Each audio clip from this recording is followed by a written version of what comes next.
Manifesto tu apa? Manifesto tu apa? You tanya sama. Janji ke?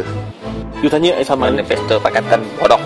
Habis cerita. Man, you tanya sama. You tanya sama. You tanya sama.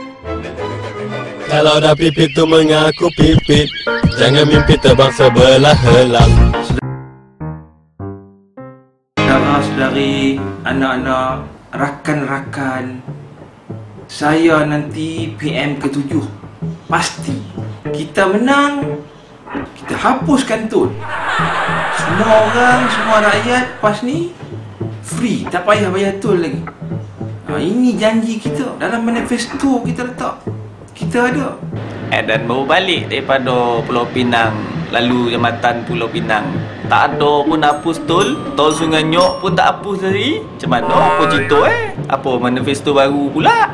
Pembongak joko-joko geng-geng ni. Betul.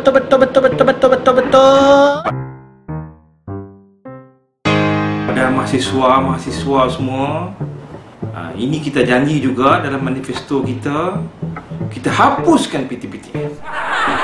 Tak payah bayar. Kita ambil duit Petronas.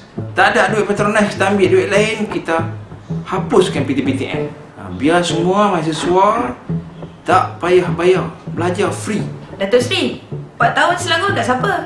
Siapa yang perintah? Kenapa UNICEF tak dapat belajar free pun? Kata orang kepimpinan yang tinggal ada. Tang pendidikan percuma ni satu lagi. Bukan setakat UNICEF. Hak tu yang kat Selangor Kuis, dekat Kedah Queen pun tak dapat bagi pendidikan percuma. Apa kejadah semua ni? Ya, betul.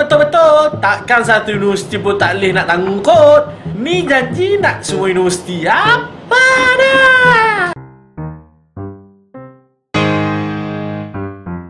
Tak apa, sabar tuan-tuan, sabar. Bila kita janji, kita buat. Biar pi mereka nak kata apa. Kita menang petang ni, pagi sok harga kereta turun.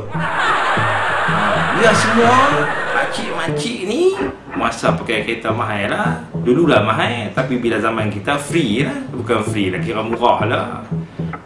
Ini kita janji. Harga kereta murah? Bukan kerajaan sekarang pun dah mula harga kereta ke? Kalau dah kereta emas murah, tutuplah Proton.